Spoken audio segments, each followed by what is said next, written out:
Hey all.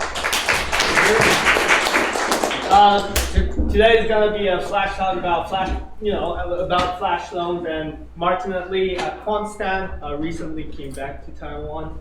So very nice to see actual humans around.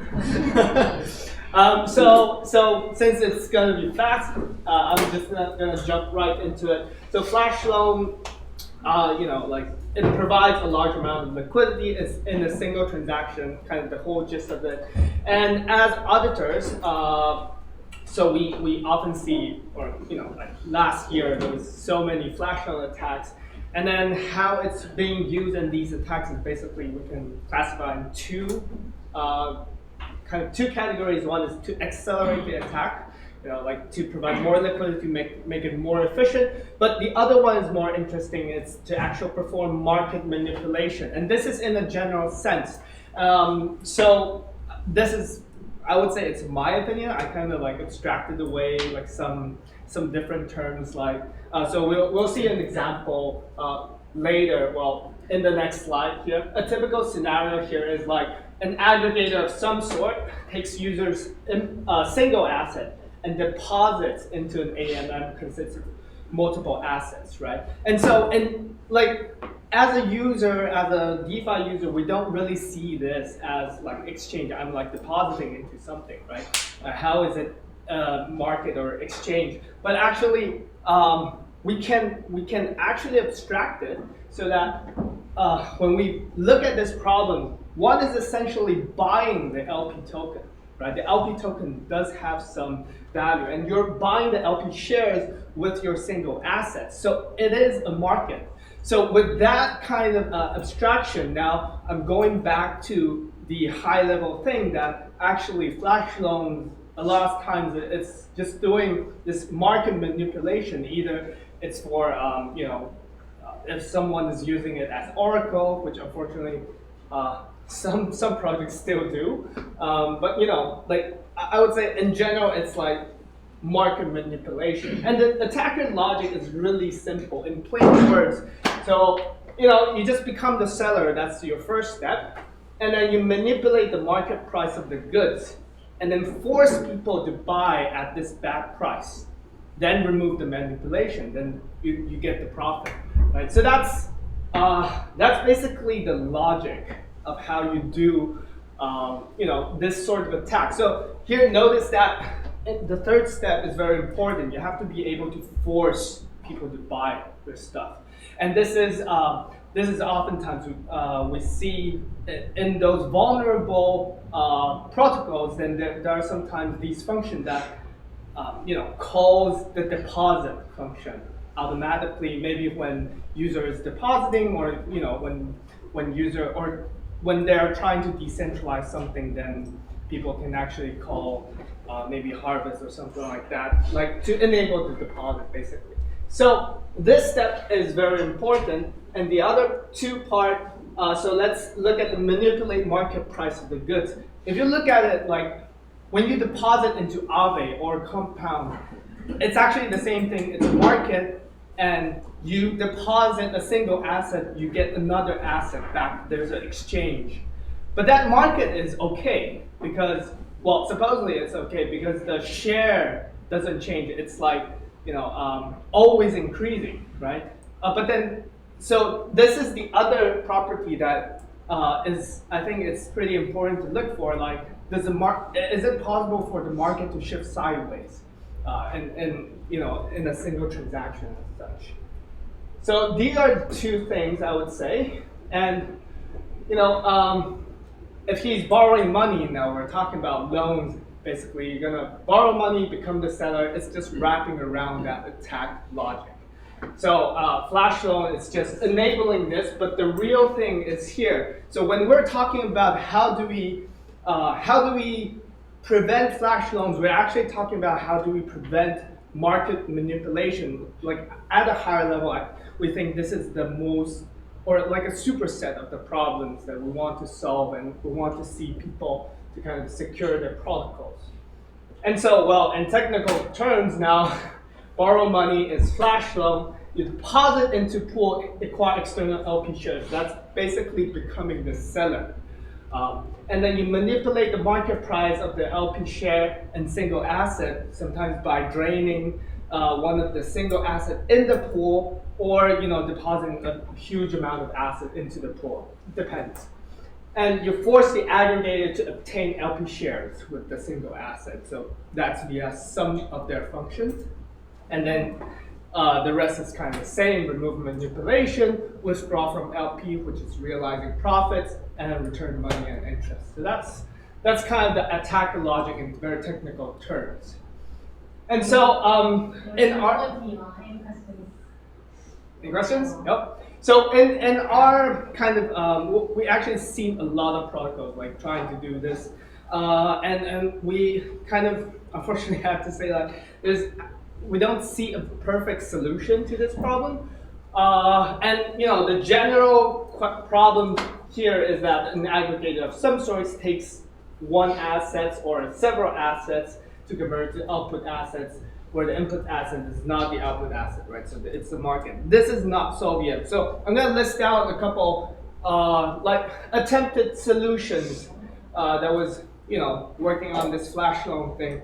So one thing is using price deviation checks in percentages. So they're like, oh, okay, you can market, like the market can change, but just for a bit, right? Percentage is one way, absolute numbers is another way, and then using Oracle and virtual price is also another way. Like, oh, I'm gonna trust Oracle to tell me like what the actual price is, and use that to trade instead of the real market price right now. So some of the issues here is like in percentage, it's basically telling the people, attacker, to hack me tenderly. Just 5%, please. Like if it's more than 5%, you're gonna get a revert, but within 5%, it's okay. So the problem with this is if the, you can see this as 5% is basically protecting you from the attacker only by like all those gas costs, all those like fees generated by the AMM, all that. But it's as soon as the pool becomes larger and this 5% becomes profitable, then this is actually good. Like they can still do it. And this is, like some events were based on kind of this. Absolute number is not really a good idea because prohibits large depositors. When the pool size grows, not really great. Oracle virtual price, the general, we kind of also abstracted, the kind of abstract idea or kind of problem that we see here is basically you're not trading at the exact real market price then. And so, of course, then there's another issue, which is like I've brought up in the earlier session, which is the FOMO 3D thing. You're relying on the liveness and accuracy of the Oracle as well. So, just some risks to be reminded of. So that's 3 attempted solutions. And then we also have prohibit smart contract interactions. We also see some protocols do locking on blocks. Basically, you cannot like deposit and withdraw within the same blocks or within some time span, right? Then there's also some attempts on withdrawal deposit fee. And so, oftentimes people would say like, it's mitigated because it's not really profitable. But we also see sometimes like the deposit fee or withdrawal fee, it's going down, reduced over time. The longer you put it into the protocol, the withdrawal fee gets lower. And so kind of the issues for these, the first one is kind of obvious, composability. We would say like there's other smart contracts that are working as wallet, there's other smart contract protocols, obviously. And so composability is one thing. But I would have to say this is sort of okay, but then it doesn't really prohibit large funds. Like it doesn't really prohibit whales from doing anything bad, right? You're just prohibiting smart contract, that's it. But then if they can still do market manipulation, that's, it's not helping that. So that's one. The other thing is do some locking on blocks. basically you can, like, you don't have to, if you go back to the steps, we don't have to do all of these in one single transaction if you have large amount of funds, you know. So of course, flash loan, maybe that's one way to like really defend against it. But then the more general or more secure way to think of it is like, oh, can we prevent market manipulation? Can we prevent the whale from attacking? We do see at least some attackers definitely become some like sort of whales over last year. So we would say this is one good thing to think about. And so that's the waiting for withdrawal deposit fee, saying reduce over time. It's, you know, you can just wait, mitigate it as it is not profitable. This is oftentimes another kind of argument that we see from the developers to the auditors, like, oh, it's okay because it's not profitable.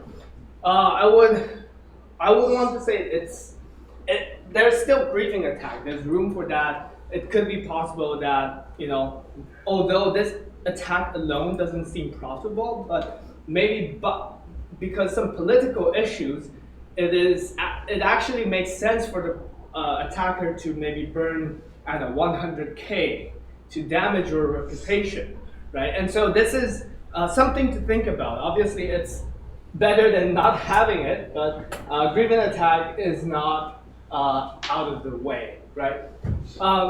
We also listed, these we haven't seen, I would say, but we also listed like possible solutions, which is obviously not great. Complete centralization, limits on size of deposit and withdrawal, that's the usability thing. You know, and there's like locking deposit for some time before withdrawal becomes possible. Like, yeah, so for this one, it's actually the same thing. You can just deposit it and wait it out, right? And to perform the attack. Yeah, so that is the flash talk. I hope that was like 15 minutes. Maybe Rachel, sending hand. Oh yeah. Yep. So what's the recommendation then? It really depends. I would say for myself, and like, you know, different auditors would have different tastes. I would say so far, like the breaking, well, there's two ways. One thing is basically don't create the problem itself. So let's look at the problem statement, which is a very cool feature if we can do it, right? Like an aggregator of some sort takes users' single asset and help them to trade stuff, right? So if you're trying to trade stuff, that's creating a problem, like a scenario for this. So we see like some other, like some newer protocols, they don't do this anymore. They would just say like, yeah, you deposit your, I don't know, like your free pool LP token. Basically, they ask the user to deposit the LP token directly, but obviously that decreases a lot of flexibility. That's one. The other thing that we would sort of say it might be okay is, you know, like the smart contract, prohibit the smart contract from interacting and maybe have a whitelist. But then you're basically saying whoever you whitelisted, their smart contract, you're always going to trust them, right? If they change at some point, then you might be in danger, which we actually saw at some events. And so, yeah.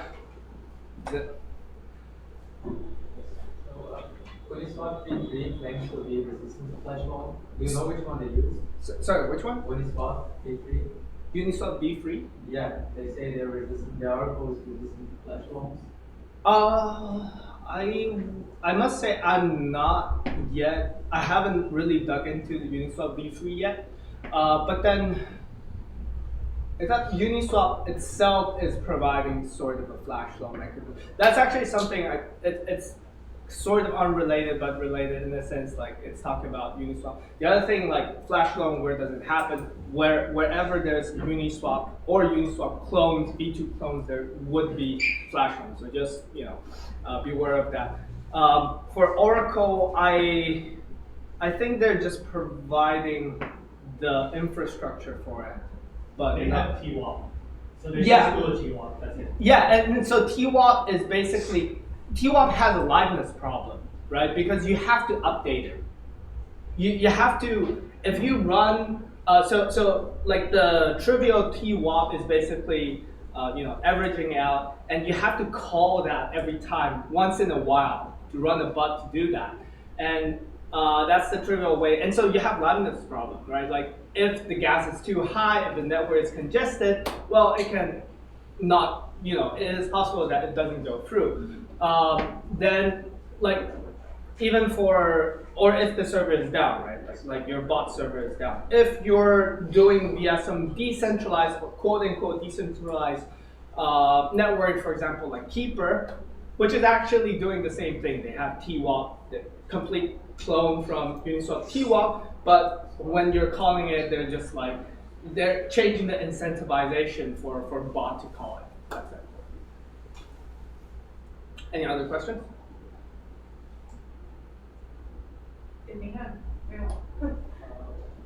So Yep. the weighting-based solution is just to prevent flash loan, but it's not prevent the market-based effect. Yeah, exactly. Like you can basically, you can only prevent flash loans, but then you cannot really prevent market manipulation if they're like too big.